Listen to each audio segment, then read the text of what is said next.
Alex is exhausted. The room is dark, the day is over, and Alex's brain suddenly feels louder than ever.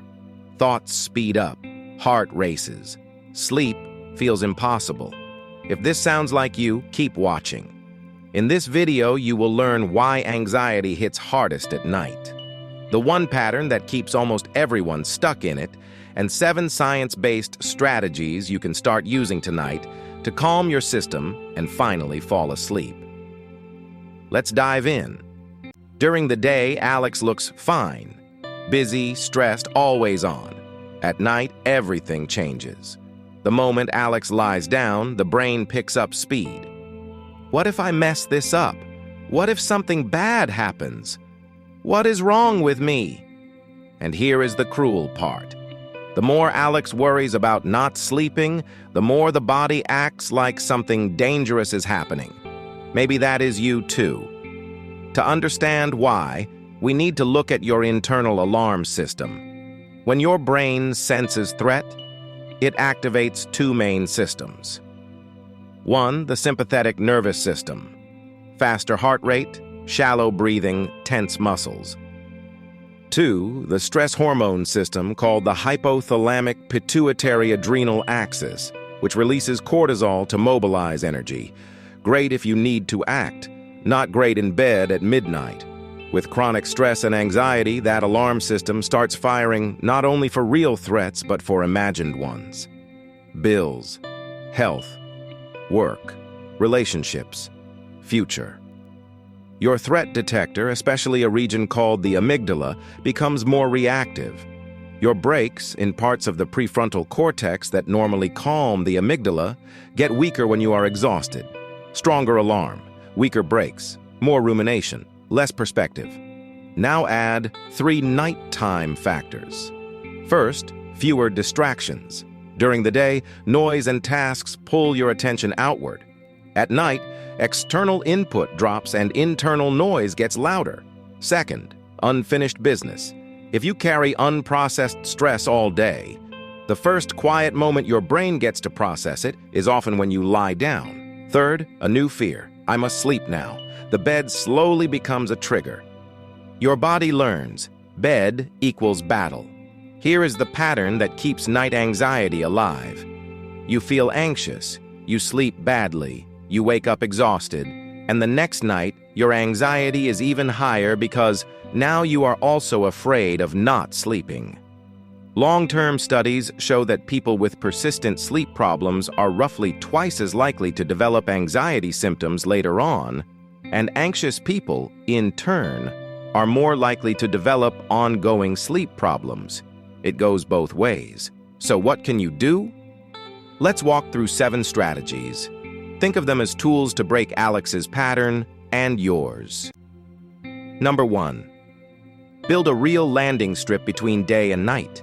Most people go straight from stimulation to bed. Messages, work, social media, then lights off. Your nervous system does not like that jump. Create a short wind down, 10 to 30 minutes, where you deliberately slow down. Dim the lights. Close most apps. Switch from problem-solving to low-intensity activities, light reading, stretching, soft music. You are not aiming for perfect calm. You are teaching your body that the day is ending. Number 2. Offload your mind before you lie down. Anxious brains hate open loops. If everything lives in your head, it will line up the moment you get quiet. Alex started doing a quick brain dump every night. On paper, not on the phone. Tasks for tomorrow. Decisions waiting. Worries that keep circling. You are not fixing them now. You are parking them in a safe place. Your mind can relax a little when it knows those items are captured. Number 3. Change what your bed means to your brain. Right now, bed equals fight. You get in, you brace yourself, you wait for the spiral. Borrow a rule from cognitive behavioral therapy for insomnia. If you are in bed and feel very awake, restless, or highly anxious for about 20 minutes, do not keep wrestling there. Get out of bed. Go to a dim, quiet room. Do something calm and low stimulation. When your anxiety drops and your eyelids feel heavier, go back to bed. Repeat as needed. You are teaching your brain bed is for sleep, not for panic. Night anxiety is not you being crazy. It is your survival system showing up at the wrong time. Number 4, use your breath as a remote control for your body. You cannot always outthink anxiety. Sometimes your thoughts are the problem. Come in from the body side.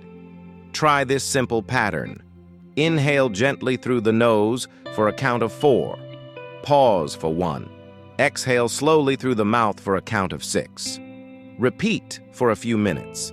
Longer exhale than inhale. You are not forcing relaxation. You are sending a steady stream of safe enough right now messages to your nervous system. As your body settles, it becomes easier for the thinking part of your brain to come back online. Number 5, stop arguing with every anxious story. Anxiety loves debates.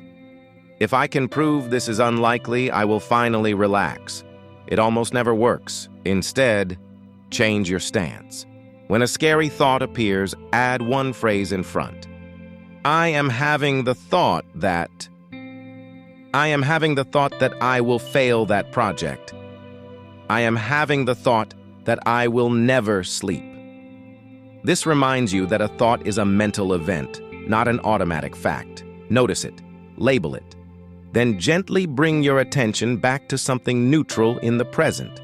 Your breath, the feeling of the mattress, a sound in the room. Your mind will wander again. This is not failure, it is reps. Every time you notice and return, you are training a skill. Number 6, reduce the daytime fuel for nighttime anxiety. Night anxiety is often built hour by hour. High stress, no breaks, constant notifications, little movement, lots of caffeine, no time to feel anything. If the whole day is full throttle, of course your brain explodes when you finally lie down. Give your system more relief earlier. Short walks without your phone. Tiny pauses between tasks. Cut caffeine earlier in the afternoon. One moment to check in with how you feel. Not just what you must do. You're lowering the load your brain drags into the bedroom.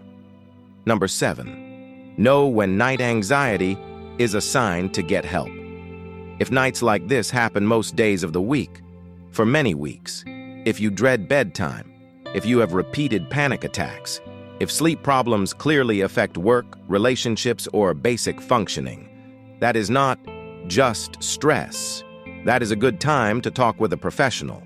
Therapies like cognitive behavioral therapy for anxiety or insomnia, and when appropriate medication, can reduce both night anxiety and sleep problems.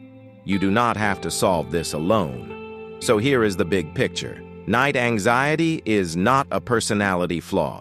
It is an overprotective alarm system plus an exhausted brain. Stronger alarm, weaker brakes, more noise, less rest. The way out is not perfection.